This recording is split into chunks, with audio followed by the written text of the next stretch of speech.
जा सकता मम्मी। मुझे मुझे यहाँ रहते रहते पूरे 60 दिन हो गए, वो भी तुम्हारे बिना। तुम्हें पता है मैं तुम्हारे बिना एक सेकंड भी नहीं रह सकती, और यहाँ तुम्हारे बिना पूरे 60 दिन हो गए मम्मी। अब मैं वहां आ रही हूँ बस, हाँ, और वो भी पूरे 1 महीने के लिए। अरे तू भावनाओं में बहकर कुछ भी बोल रही है बेटा। ससुराल में 2 महीने और मायके में 1 महीने, ये किस रेशियो में अपने ससुराल और मायके को बैलेंस कर रही है तू? ना बेटा, ये घर तेरा है और तेरे लिए हमेशा खुला हुआ है, पर यहाँ आने के पहले एक बार अपनी सास को बता देना। और 1 महीना तुझे लग रहा है जैसे तू यहाँ आएगी ना, 1-2 घंटे मेरे साथ बैठेगी, तेरा जी भर जाएगा, फिर आराम से ससुराल वापस चली जाना। हाँ यार कैसी माँ हो तुम, कैसी माँ हो बताओ, जरा से भी तुम्हें फिक्र नहीं है मेरी। या मेरी ननद फॉरेन में रहती, मेरी सास रोज उसे याद करके एक बार रो लेती है। अगर मेरी ननद यहीं आसपास रहती होती ना तो रोज मेरे ससुराल आकर पड़ी रहती। और एक तुम हो कि मैं आने का कह रही हूँ और तुम मना कर रही हो। अभी तो फिर इनकी शादी भी नहीं हुई है, तब तुम्हारे टंटे हैं। अगर भाभी आ गई तो पता नहीं तुम क्या करोगी। और कुछ बचा है तो वो भी सुना दे अपनी माँ को। तुम लोगों के ताने सुनने के अलावा बचा क्या है मेरे पास? कभी भाई 4 बातें सुना देता है, कभी बहन। एक तो मैं तेरा घर बचाना चाह रही हूँ और तू है कि मुझे सुनाए जा रही है। ऐसा नहीं होता बेटा, तू बचपन में स्कूल भी तो गई थी, तब भी तो कितना रोती थी, फिर तेरे दोस्त बन गए थे ना। स्कूल में तो 1 हफ्ते में ही दोस्त बन गए थे मम्मी मेरे, और वहां मुझसे इतना काम थोड़ी ना करवाया जाता था। सुबह जाने के बाद शाम तक तो मैं घर आ जाती थी। तभी महेश भी इस बातचीत में अपना पक्ष रखते हुए कहता है, फिर तू ट्यूशन भी तो जाती थी बेटा, फिर खेलने में इतनी व्यस्त हो जाती थी कि रात के 8 बजे तक घर आना ही नहीं चाहती थी। फिर मैं तुझे डांट कर घर ले आता था, भूल गई क्या? जिस तरह तुम स्कूल में अपने लिए दोस्त ढूंढे, उस तरह ससुराल में भी ढूंढने की कोशिश कर बेटा। पर कैसे? याद है तुझे जब हमने शहर बदला था और तू एक नए स्कूल में गई थी, कैसे तुझे दोस्त बनाने में दिक्कत हो रही थी? फिर तेरी माँ ने तुझे चॉकलेट की पैकेट ला कर दी और चॉकलेट खिलाकर तूने सबको अपना दोस्त बना लिया। वैसा ही कुछ अपने ससुराल के लिए उनकी पसंद का कुछ बाहर से मंगवा दे या फिर मूवी ले जा। हाँ। रिद्धिमा फोन रख देती है, तभी उसकी सास कमरे में आती है। अरे बहू, ये क्या हालत बना रखी है तूने अपनी? अभी तक तू नाइटी में ही, तबीयत तो ठीक है ना तेरी? आज नकुल के मामा मामी आने वाले हैं, वो तो जैसा देखेंगे तो अच्छा नहीं लगेगा। जा जरा तैयार हो जा और कपड़े बदल ले। जी मम्मी जी। रिद्धिमा नहा धोकर एक सुंदर सा गाउन पहनकर अपने बालों को एक सुंदर सा बन बना रही थी, तभी उसे अपने पापा की बात क्लिक करती है। इस घर में तो सभी के मन का खाना बना चुकी हूँ मैं, पर कोई मेरा दोस्त नहीं बना। अगर किसी को दोस्त बना सकती हूँ तो वो मामा और मामी जी ही हो सकते हैं, पर क्या करूँ, उन्हें क्या पसंद होगा। मामा जी की फेसबुक प्रोफाइल पर देखती हूँ और अपने मामा जी का फेवरेट बर्गर बनाने में रिद्धिमा लग जाती है। फोटो के कैप्शन में तो love for white and yellow लिखा है, पर बर्गर में तो किसी व्हाइट और पीली चीज का इस्तेमाल नहीं हुआ। कहीं मामा जी व्हाइट एंड येलो से एग की बात तो नहीं कर रहे? बाजार जाकर एक नॉनवेज बर्गर ले आती हूँ। रिद्धिमा बाजार जाकर एक बर्गर ले आती है और उसे छिपाकर किचन से बाहर आ जाती है। रसोई में क्या करने गई थी बहू तू? खाने की सारी तैयारी कर दी थी मैंने, वैसे क्या पकाया है? बड़ी गंदी बदबू सी आ रही है, कुछ जला दिया क्या? आप अपना ध्यान रसोई से हटाकर मामा जी पर लगाइए ना मम्मी जी। मामा जी कभी भी आते होंगे। जल्दी से सोफे को ठीक करना होगा, कुशन सेट करना होगा। बिल्कुल सही बात कर रही है बहू। आज मेरी सलत जो आ रही है, तैयारी तो अच्छी होनी चाहिए। 5 मिनट बाद ही नकुल अपनी मामी और मामा के साथ घर पहुंच जाता है। और सुषमा दीदी कैसी हैं आप? अरे जीजा जी को भूल गए क्या साले साहब? अरे जीजा जी आपको कैसे भूल सकता हूँ, नमस्ते नमस्ते। एक दूसरे से बात करने के बाद सभी खाने के टेबल पर बैठते हैं। बहू, सभी को खाना परोस। पचमेला की सब्जी, पूरी, खीर, सूजी की चक्की सब तैयार किया है तेरे लिए मेरा दुश्मन। जा बहू लेकर आ। सभी के सामने रिद्धिमा अपनी सास का बनाया खाना परोसती है, पर मार्केट से लाया बर्गर अपने मामा जी के सामने लाकर धर देती है। ये तो वही बर्गर है मेरा फेवरेट, पर दीदी के यहाँ ये बर्गर आया कैसे? मतलब बहू को भी नॉनवेज पसंद है, पर हमारे घर में तो ये सब चलता नहीं। दुष्यंत के मुंह में पानी तो आ रहा था और उसके माथे पर पसीना भी बराबर आ रहा था। तभी मामी जी कहती है, देख लो नकुल, तुम्हारी बीवी को सिर्फ मामा ससुर की फिक्र है, मामी सास की कोई चिंता नहीं। आपकी प्रोफाइल में मुझे कुछ अलग मिला ही नहीं मामी जी।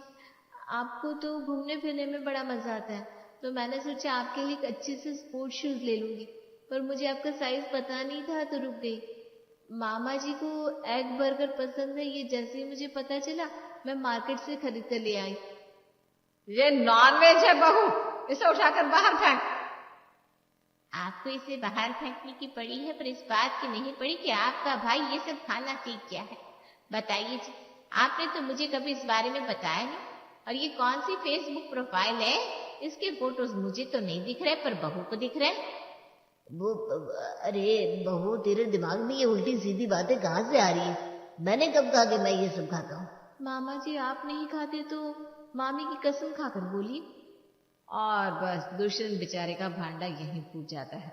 जो दुष्यंत अपनी बीवी के साथ अपनी बहन के ससुराल में वीकेंड पर छुट्टियां मनाने आया था, उसका तो शनिवार के दिन ही शनि भारी हो जाता है।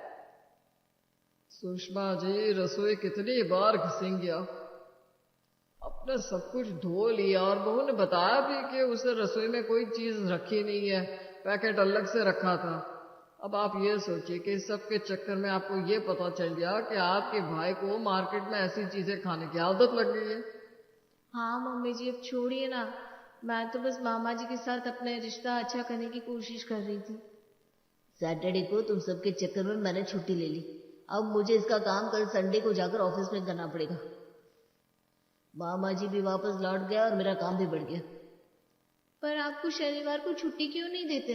मामा जी बता रहे थे कि प्रेम को पुणे में जॉब लगी है और ड्यूटी सिर्फ मंडे टू फ्राइडे करनी पड़ती है। उसके बाद फिर आराम से 3 घंटे ट्रेवल करके मुंबई वापस आ जाता है प्रेम मामा जी के पास। प्रेम तो महज 24 साल का है और उसे इतनी अच्छी नौकरी मिल सकती है, तो आपको क्यों नहीं? ये बात सही कह रही है बहू। बेटा तू भी ऐसी नौकरी ढूंढना। आजकल बड़ी कंपनियों में ऐसी तो नौकरी होती है सिर्फ 9 से 5 की, और फिर आराम करो और उसमें 5 दिन में 2 दिन घर पर रहो और 3 दिन ऑफिस जाओ। इस कंपनी में पिछले 6-7 साल से काम कर रहा है तू, पर ना प्रमोशन मिलती है ना वहां तेरी इज्जत है। मैं तो कहती हूँ छोड़ दे इस काम को। 1 महीने बाद अपने नए काम का ज्वाइनिंग लेटर लेकर नकुल घर आता है। हे भगवान, सच में तू बड़ा ही सच्चा है। तेरे लिए मैंने लड्डू बनाए और तूने मेरे लिए मेरे मायके जाने का रास्ता खोल दिया। अब हर शुक्रवार की रात मैं मम्मी के पास चली जाऊंगी, आराम से शनिवार वहां रहेंगी और संडे को मैं नकुल के साथ वापस लौट आऊंगी। फिर रविवार को नकुल अपने पेरेंट्स के साथ वक्त बिताएगा। शनिवार मेरा, रविवार नकुल का। बल्ले बल्ले बल्ले। शुक्रवार की रात को बिस्तर पर लेटा हुआ वीरेन बिस्तर की चादर पर उंगलियों से सलबटे बनाता हुआ शर्माते हुए अपने गर्लफ्रेंड नताशा से बात कर रहा था। तभी दरवाजे की घंटी बजती है। बेबी, लगता है दरवाजे पर कोई आया है। मम्मी किचन में, मैं जरा देख कर आता हूँ कौन है। हे सुनो ना, फोन मत रखना, तुम जाओ दरवाजा खोलो, मैं यही हूँ। वीरेन अपने फोन को पॉकेट में रखकर भागता हुआ दरवाजा खोलता है। अरे मेरे भाई, कितना सूख गया है तू। मुझे पता था मेरे बिना तेरी यही हालत हुई होगी। कहा तो रिद्धिमा, ये तो बिल्कुल वैसा ही लग रहा है जैसा कि बारात के वक्त लग रहा था। अरे बेटा तू अचानक कब प्लान बनाया? तूने बताया नहीं, वरना मैं घर जरा ठीक करके रखती। मुझे लगा कि मैंने अगर बता दिया तो तुम मुझे कहीं आने से मना ही ना कर दो, पिछली बार की तरह। हाँ, और रात को हम यहीं रुकने वाले हैं, इसलिए बीरेन भाई साहब जरा मेरा कमरा खाली कर दीजिएगा। बिल्कुल दीदी, ये कोई बोलने की बात है। मुस्कुराते हुए वीरेन अपने कमरे को खाली करने आ जाता है। बड़ी खुशी हो रही है कमरा खाली करने में, अच्छी बात है। अरे दी आई है ना नताशा, तुमने सुना नहीं? उनके आते ही तुम अपना सामान खाली करने लगे, सही है। आगे जाकर हमारी शादी हुई और हमारी शादी के बाद अगर दी आई तो क्या मुझे लेकर कमरे से बाहर आ जाओगे? फिर हम कहाँ सोएंगे, हॉल में? अरे नहीं नहीं, तुम बहुत दूर की सोच रही हो नताशा। ज्यादा दूर की नहीं कहती। अभी कुछ महीने पहले तुम अपनी बहन को विदा करने के पहले मुझे अपने घर लाना चाहते थे, और आज हमारी शादी दूर की बात हो गई।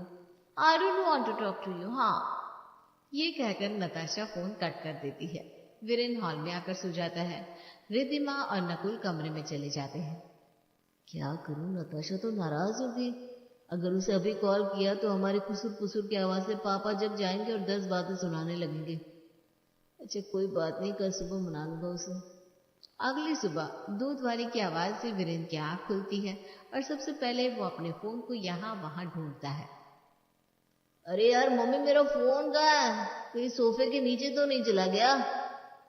दिन भर रसोई संभालू और रात को ये देखूं तू फोन कहाँ रखकर सो रहा है। अरे तेरी बहन लेकर गई है। रिद्धिमा का फोन काम नहीं कर रहा था और तू हॉल में सोया हुआ था, तो वो टीवी ऑन नहीं कर सकती थी, इसलिए तेरा फोन लेकर चली गई। कमरे में पिक्चर देख रही है। अरे ओ नताशा। वीरेन रिद्धिमा को आवाज लगाता है, जिसे सुनकर नकुल कमरे का दरवाजा खोलता है। 1 मिनट जीजू, मुझे दीदी से बात करनी है। अपने जीजू को साइड कर वीरेन कमरे के अंदर जाता है और देखता है उसकी बहन दोनों कानों में ईयर प्लग्स लगाकर आराम से उसके फोन में पिक्चर देख रही है। जीजू को फोन नहीं था क्या दीदी? आपको मेरा ही फोन मिला था। सुबह 5 बजे का अलार्म लगाकर सोया था मैं, अभी 11 बज रहे हैं। आप फोन लेके तो मेरी नींद भी नहीं खुली और किसी ने मुझे जगाया भी नहीं। नताशा नाराज है, मुझे उसे मनाना था। बाप रे बाप, एक फोन ही लिया है, जायदाद में हिस्सा नहीं मांग लिया। जो ऐसे बिहेव कर रहा है तू। भूल गया जब पहली बार मुझे फोन मिला था, कैसे मुझसे ज्यादा उसका इस्तेमाल तू करता था। और आज मैंने तेरा फोन ले लिया तो तेरी जान पर बनाई। शादी के बाद तो पति पत्नी को एक दूसरे के साथ वक्त बिताने का मौका ही नहीं मिलता, और यहाँ नताशा एक रात बिना बात किए रह नहीं पा रही है। अरे भाई, जिंदगी भर रहने के लिए नहीं आई हूं मैं, कल सुबह तक चली जाऊंगी। ये सुनते ही सुलोचना कमरे में आती है। क्या तू सुबह ही निकल रही है बेटा? अरे इतनी जल्दी क्यों?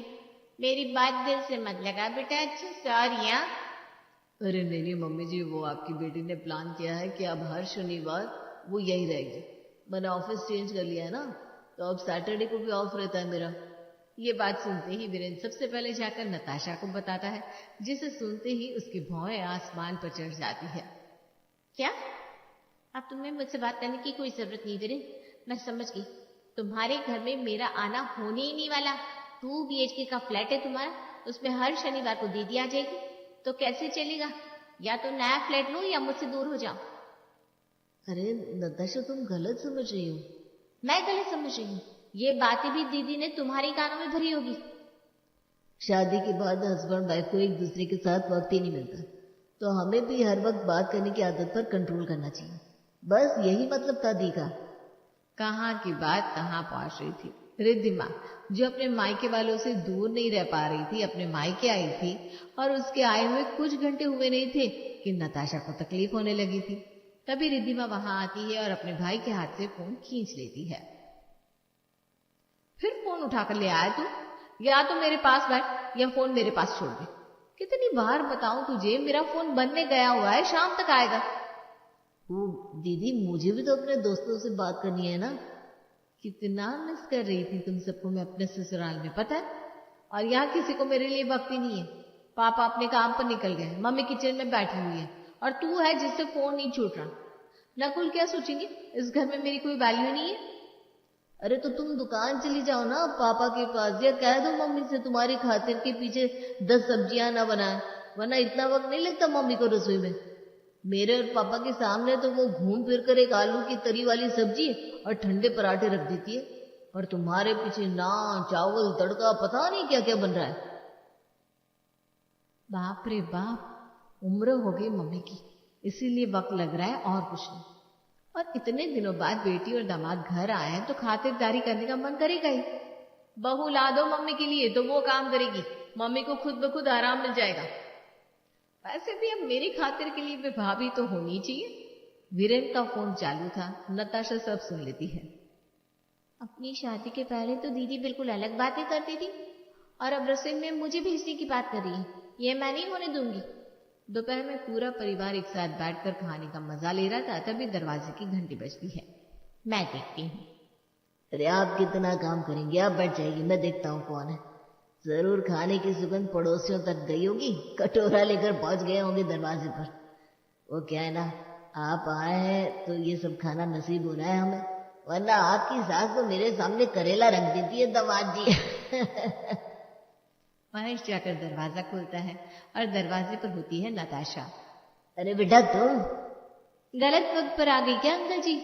वो मुझे पता चला कि दीदी आई हुई है इसलिए मैं आ गई। हाँ हाँ बेटा अंदर आओ। ये नताशा इस वक्त यहाँ, कहीं कोई हंगामा ना हो जाए। मुझे देखकर यहाँ किसी के चेहरे पर खुशी नहीं दिख रही। नमस्ते जीजू, मैं आपकी होने वाली सलहज। वो क्या है ना, मैं और वीरेंद्र एक दूसरे को 5 साल से जानते हैं।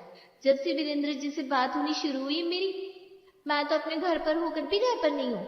मायके को तो भूलना ही पड़ता है, तब भी तो नया रिश्ता आगे बढ़ पाता है। क्यों दीदी? कैसे भूलना पड़ता है नताशा? मैं तो अपने मायके को भूल नहीं पा रही हूँ, तभी तो ये आइडिया लगाया है हर सैटरडे को यहाँ आने का। नताशा वीरेंद्र के साथ ही एक चेयर लगा लेती है और उसी की प्लेट से पापड़ उठाकर खाते हुए कहती है, जिसे मैंने यहाँ अपनी जगह बनाई है, वैसे ही नई बहू को भी ससुराल में जगह बनानी पड़ती है दीदी। और पहले के 3 साल तो पूरे एफर्ट्स लगाने पड़ते हैं। अगर इस तरह आप अपने ससुराल की जगह हर शनिवार को छोड़ती रहेंगी तो पता चला उस स्पेस को कोई और भर के चला गया। आप नई बहू है ना वहां की, बताइए मम्मी जी, मैं क्या गलत बोल रही हूँ क्या? नहीं बेटा, तुम गलत नहीं बोल रही हो, पर हफ्ते में 1 दिन में क्या तकलीफ है? तो फिर ऐसा करते हैं ना, आप लोग मेरे घर रिश्ता लेकर आ जाइए और इस महीने ही हम शादी कर लेते हैं। फिर हर सैटरडे जब दीदी यहाँ आएगी मैं अपने मायके चली जाया करूंगी। अब 1 हफ्ते में 1 दिन तो मैं अपने मायके जा ही सकती हूँ ना मम्मी जी? हर हफ्ते बेटा? मतलब मुझे तो तकलीफ नहीं होगी, पर आसपास वाले तुम्हारी मम्मी को ही बातें सुनाएंगे कि भाई ऐसा क्या है जो हर हफ्ते तुम्हारी बेटी वापस आ जाती है। लोगों का तो कुछ भी है ना बेटा, जितने मुंह उतनी बातें। और तो और नताशा, सभी को ये भी लगेगा ननद को देखते ही तुम अपने मायके चली जाती हो। तो फिर संडे का रखते हैं क्यों वीरेंद्र जी? और संडे का क्या, बात तो छुट्टी की है ना। तो वीरेंद्र तो पापा के साथ दुकान जाता है, तो हर दोपहर को आराम से मैं अपने मायके जा सकती हूँ। क्यों वीरेंद्र? यहाँ आए हुए तुम्हें 1 दिन नहीं हुआ कि ड्रामे शुरू हो गए और तुम्हें अपने मायके की याद आ रही थी। चलो अच्छा है, एंजॉय।